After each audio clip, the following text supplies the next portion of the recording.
Hello everyone, welcome back to the channel.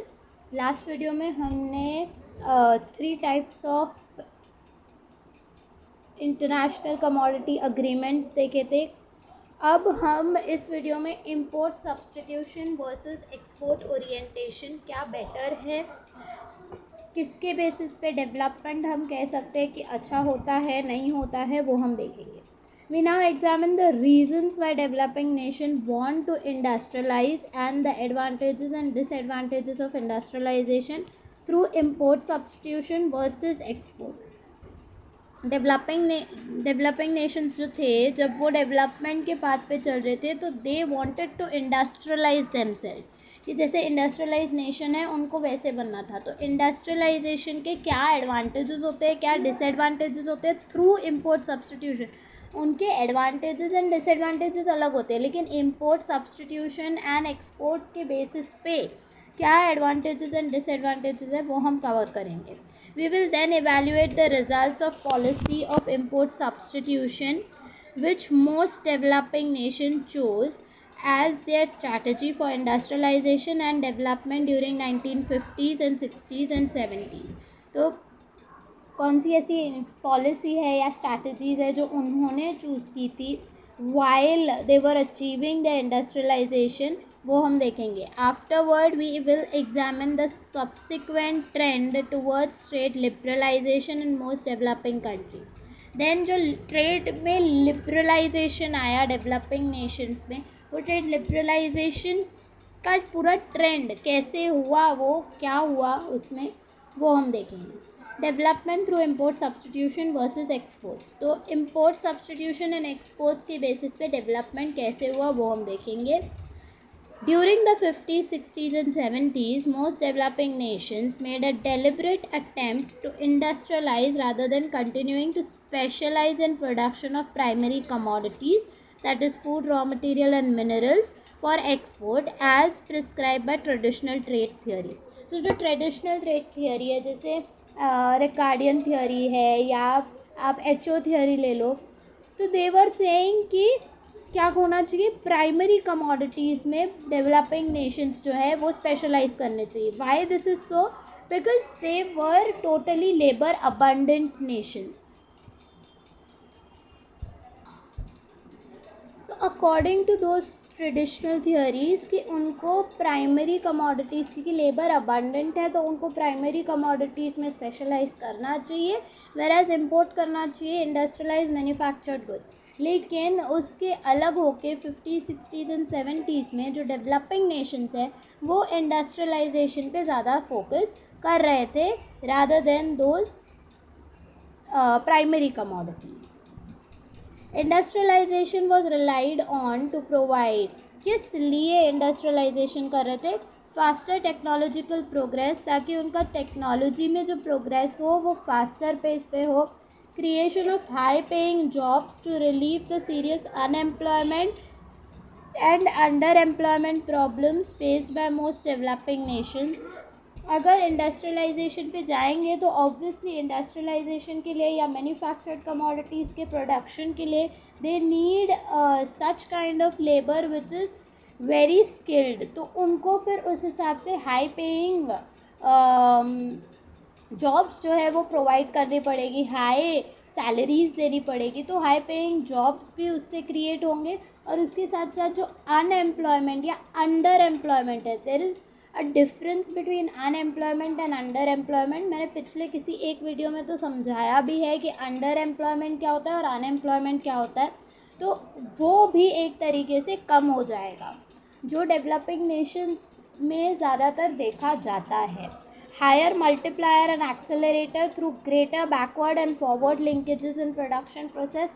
Multiplier accelerator भी मैंने आपको एक्सप्लेन कर दिया है किसी एक वीडियो में।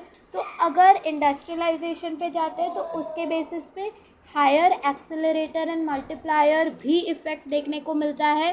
बैकवर्ड एंड फॉरवर्ड लिंकेजेस क्या होता है कि अगर समझो मैन्युफैक्चर्ड कमोडिटी, हम बोलते हैं कि कोई एक एग्जाम्पल ले लेते हैं, कोई एक फैक्ट्री है जो सॉस बना रही है, टमाटो सॉस जो आता है, टमाटो सॉस बना रही है, तो वो अगर डेवलप होगी, वो बढ़ेगी, तो ऑब्वियसली उसकी सब्सिडरी जो है टमाटोज़ जो है वो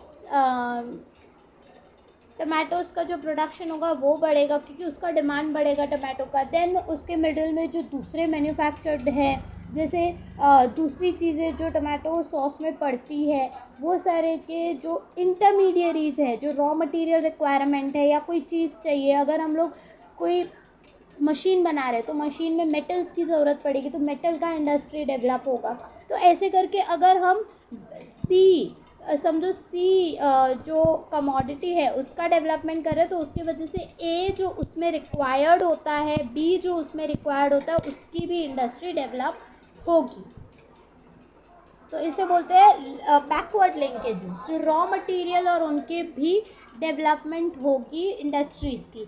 फॉरवर्ड लिंकेजेस क्या होता है कि अगर आप पहुंचाने जा रहे हो, जैसे हो गया कि ट्रांसपोर्ट सर्विस हो गया, और मार्केट में आप पहुंचाने जा रहे हो, तो उसकी भी जो है डेवलपमेंट देखने को मिलती है। तो backward as well as forward linkages होता है प्रोडक्शन प्रोसेस में। Rising terms of trade and more stable export prices and earnings. Yes, terms of trade improve होगा, क्योंकि मैन्युफैक्चर्ड प्रोडक्ट्स में कर रहे हैं, तो एक्सपोर्ट का प्राइसेस जो है वो बढ़ेगा। तो उस हिसाब से एक्सपोर्ट का प्राइसेस जो है, प्राइमरी कमोडिटीज़ एक्सपोर्ट कर रहे हैं एज वेल एज वो मैन्युफैक्चर्ड प्रोडक्ट्स भी एक्सपोर्ट करेंगे, तो प्राइसेस बढ़ेगा। तो उस हिसाब से टर्म्स ऑफ ट्रेड भी इम्प्रूव होगा, और एक तरीके से एक्सपोर्ट प्राइसेस स्टेबल होते जाएंगे। और जो हमने पहले देखा कि जो अनस्टेबल एक्सपोर्ट प्राइसेस हैं एंड अर्निंग्स अनस्टेबल है, वो भी स्टेबल हो जाएंगे। And relief from BOP difficulties that result because of demand of developing nation for manufactured products rising faster than their export earnings. तो BOP जो है, BOP का भी एक डिफ़िकल्टी जो होता है कि क्यों हो रहा है। देखो, टर्म्स ऑफ ट्रेड राइज कैसे होंगे, क्योंकि जो है वो डिनोमिनेटर का वैल्यू कम होगा। अब वो डिनोमिनेटर क्या होगा, price of export upon price of import है। प्राइस ऑफ इम्पोर्ट का वैल्यू कम क्यों होगा, क्योंकि आप वही मैन्युफैक्चर्ड प्रोडक्ट्स घर पे बना रहे हैं। वही मैन्युफैक्चर्ड प्रोडक्ट्स अगर आप डोमेस्टिकली बना रहे हैं, तो आप इम्पोर्ट्स को डिमांड नहीं करोगे, राइट। आप इम्पोर्ट्स जो भी है, जो भी चीज़ आप बाहर से इम्पोर्ट पहले कर रहे थे, अब आप डोमेस्टिकली वही प्रोड्यूस कर रहे हो, तो आप इम्पोर्ट नहीं करोगे। जब इम्पोर्ट का डिमांड नहीं होगा तो उसके प्राइस कम हो जाएंगे। डिमांड अगर कम है, सप्लाई ज़्यादा है इम्पोर्ट का, तो प्राइस कम हो जाएंगे, तो डिनोमिनेटर कम होगा और ओवरऑल वैल्यू बढ़ जाएगा। तो इस वजह से टर्म्स ऑफ ट्रेड इंक्रीज़ होगा, और यही एक रीज़न है जो BOP को भी BOP को भी बेहतर करेगा। वाई? बिकॉज BOP में ज़्यादा डिफ़िकल्टीज़ होती है। BOP का अलग एक चैप्टर है, आई गेस 13th की 14th चैप्टर है, हम उसमें कवर करेंगे BOP में क्या होता है। 12th चैप्टर है आई गेस, जो भी है, तो उसमें हम कवर करेंगे कि BOP की डिफ़िकल्टीज़ क्या होती है, और इस वजह से वो ये जो हम कह रहे हैं कि डिमांड कम होने के वजह से BOP में रिलीफ कैसे होता है, या BOP डिफ़िकल्टीज़ कैसे कम होती है, तो वो हम वहाँ पे पढ़ेंगे। बट एक तरीका आप समझ सकते हो, BOP में डिफ़िकल्टी मेन है ना, इंपोर्ट ज़्यादा और एक्सपोर्ट कम होने से आती है। अगर आप अर्निंग कम कर रहे हो, खर्चा आपका ज़्यादा है, तो वो एक डिफ़िकल्टी पैदा कर देता है, वो एक डेफिसिट लाता है, आपको बोरोइंग करनी पड़ेगी किसी से। तो वही चीज़ यहाँ पे होती है कि BOP क्या होता है, बैलेंस ऑफ पेमेंट। आप अगर इंपोर्ट ज़्यादा कर रहे हो, एक्सपोर्ट कम कर रहे हो, तो अर्निंग्स नहीं हो पा रही है एक्सपोर्ट से। इंपोर्ट ज़्यादा है तो डिमांड लोगों की ज़्यादा है, इंपोर्ट ज़्यादा है यानी लोगों की डिमांड ज़्यादा है डोमेस्टिकली, तो वो जो चीज़ है उसको केटर करने के लिए आपको बोरोइंग करनी पड़ेगी, लोन्स लेना पड़ेगा दूसरे नेशन से। तो वो डिफ़िकल्टी भी कम कर देती है। कैसे? क्योंकि अब वो डिमांड कम हो जाती है, अब वो डिमांड जो इंपोर्ट की डिमांड है वो कम हो रही है, क्योंकि डोमेस्टिकली वही चीज़ अब हम बना पा रहे हैं। The desire of developing nation to industrialize is natural in a view of the fact that all rich nations are industrialized while most poor nations are primarily agriculture. एक ये डेवलपिंग नेशन होने का कि इंडस्ट्रियलाइज हो हमारा nation भी, वो इससे भी होता है कि रिच नेशंस जो हैं वो रिच कैसे बने, वो इंडस्ट्रियलाइज करके बने, तो हम भी वो तरीका अपनाते हैं। Having decided to industrialize, developing nation had to choose between industrialization through import substitution and export oriented industrialization. अब जब उन्होंने सोच लिया कि हम जो डेवलपमेंट का पाथ अचीव करेंगे वो इंडस्ट्रियलाइजेशन के थ्रू होगा, तो अब ये डिसाइड करना इम्पॉर्टेंट है कि ठीक है, अगर आपने इंडस्ट्रियलाइजेशन तो डिसाइड कर लिया, by which means will you do? Will it be import substitution और इट बी एक्सपोर्ट ओरिएंटेड? किस बेसिस पे आप इंडस्ट्रियलाइज करना चाहोगे? Both policies have advantages and disadvantages. Obviously हर चीज़ में, मैं किसी भी एक पॉलिसी या एक चीज़ को नहीं बोलूँगी, हर चीज़ में एडवांटेजेस डिसएडवांटेजेस होते ही हैं. तो इधर भी दोनों पॉलिसीज़ में advantages as well as disadvantages हैं. And import substitution industrialization, which is in short ISI strategy, has three main advantages. Import substitution industrialization के three advantages कौन से हैं? The very first is market for industrialized product already exists as evidenced by imports of the commodity, so that risks are reduced in setting up an industry to replace import. Import substitution में क्या हो जाता है कि वो जो आप industrial product में इम्पोर्ट सब्सटीट्यूशन करना चाहते हो, वो इंडस्ट्रियल प्रोडक्ट का मार्केट ऑलरेडी है, क्योंकि आप उसमें ही इम्पोर्ट सब्सटीट्यूट कर रहे हो, राइट? तो उसका मार्केट ऑलरेडी एग्जिस्ट करता है, और क्योंकि आप उसका इम्पोर्ट पहले कर रहे थे, अब उसको सब्सटीट्यूट कर रहे हो, तो मार्केट ऑलरेडी है, तो रिस्क एक रिड्यूस हो गया कि आपको नई तरीके से उस इंडस्ट्री का पूरा मार्केट बनाना पड़ेगा, तो वो रिस्क कम हो गया. दूसरा, it is easier for developing nation to protect their domestic market against foreign competition than to force developed nation to lower trade barriers against their manufactured exports.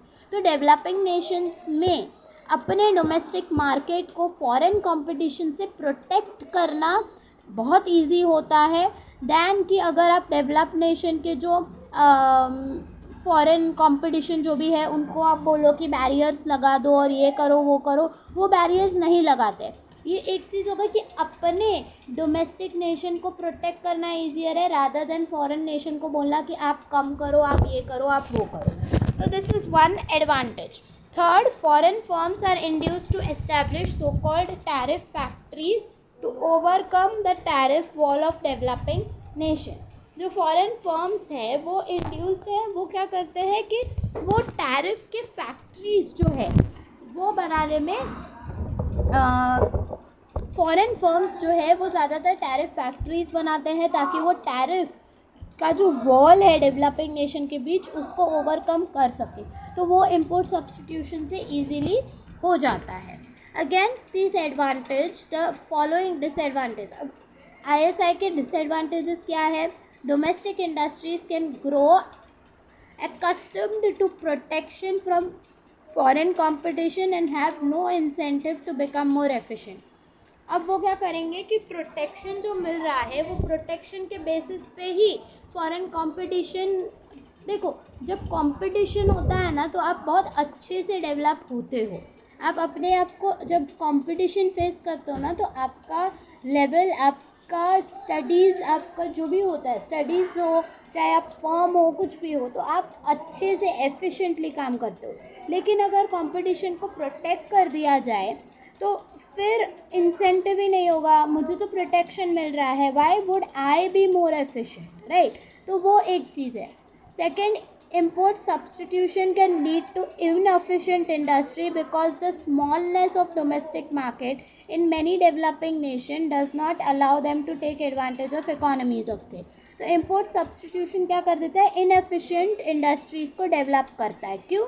क्योंकि एक तो प्रोटेक्शन मिल रहा है, राइट, डेवलपिंग नेशन में, और जितने भी economies of scale का एडवांटेजेस है वो लेने को, इकोनॉमीज ऑफ स्केल कब होता है? वो लॉन्ग रन में होता है, जब बड़ा आप इंडस्ट्री आपकी बढ़ती जाए, इम्प्रूव होती जाए. लेकिन अगर इकोनॉमीज ऑफ स्केल का एडवांटेजेस आपको नहीं मिल रहा है तो आपकी इंडस्ट्री छोटी की छोटी ही रह जाएगी. तो वो क्या करेगा? ऐसे इंडस्ट्रीज़ पैदा करेगा, इनएफिशिएंट इंडस्ट्रीज़ पैदा करेगा जो छोटी की छोटी इंडस्ट्रीज रह जाएंगी.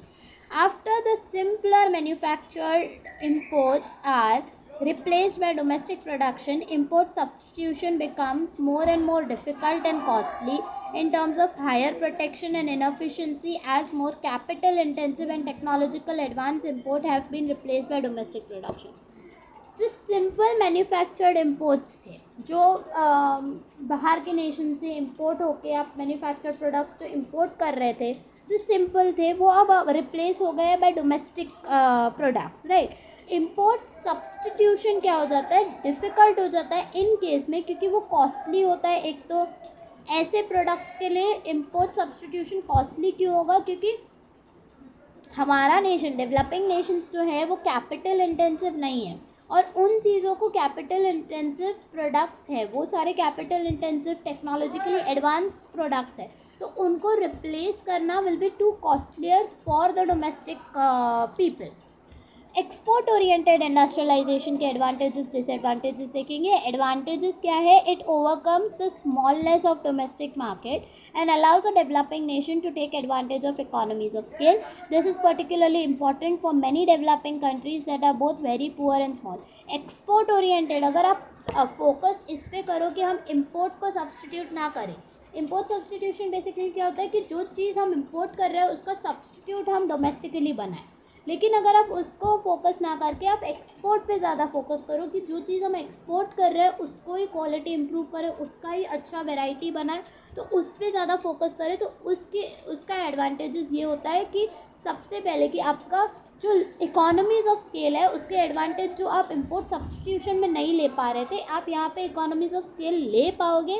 वाई, बिकॉज आप कॉस्ट कम कर पा रहे हो, आप लेबर इंटेंसिव हो, तो इस वजह से आप इकोनॉमीज़ ऑफ स्केल के एडवांटेज ले पाओगे, और इस वजह से आपका जो स्मॉलनेस जो है वो नहीं रहेगा, आपका जो इंडस्ट्री होगा वो बड़ा होगा. Production of manufactured goods for export requires and stimulates efficiency throughout the economy. अब हम क्या बोल रहे हैं कि हम मैन्युफैक्चर्ड प्रोडक्ट्स बनाएंगे. इम्पोर्ट सब्सटीट्यूशन में हम बोल रहे हैं कि वो मैन्युफैक्चर्ड प्रोडक्ट बनाएंगे जो इम्पोर्ट को सब्सटीट्यूट करे. एक्सपोर्ट ओरिएंटेड में बोल रहे हैं कि हम वो मैन्युफैक्चर प्रोडक्ट बनाएंगे जो एक्सपोर्ट पे ज़्यादा ध्यान दें, हम उसका एक्सपोर्ट ज़्यादा करेंगे, किसी को सब्सटीट्यूट नहीं करना है, राइट. तो उसके वजह से जब हम मैन्युफैक्चर प्रोडक्ट बना रहे हैं एक्सपोर्ट के लिए, तो उसमें एफिशिएंसी को स्टिमुलेट करेंगे, राइट, क्योंकि हम फोकस हमारे प्रोडक्ट पे कर रहे हैं, हम उस पर नहीं कर रहे हैं कि किसी चीज़ का सब्सटीट्यूट बनाए. हम हमारे प्रोडक्ट को ज़्यादा स्टिमुलेट कर रहे हैं, तो इस वजह से एफिशिएंसी भी इम्प्रूव होगी. The expansion of manufactured export is not limited as in case of import substitution by growth of domestic market. Domestic market जब ज़्यादा बढ़ेगा तो एक्सपेंशन, जब हम हमारे मैन्युफैक्चर्ड जो भी हम प्रोडक्ट का एक्सपोर्ट के बेसिस पे बना रहे हैं, तो वो लिमिटेड नहीं हो जाएगा डोमेस्टिक मार्केट ग्रो होने के बाद. जैसे इंपोर्ट सब्सटीट्यूशन का one of the disadvantage was this, यहाँ पे हम और भी एक्सपांड कर सकते हैं manufactured product. On the other hand there are two serious disadvantages. Disadvantages क्या है, it may be very difficult for developing nation to set up export industries because of the competition from more established and efficient industry in developed nation.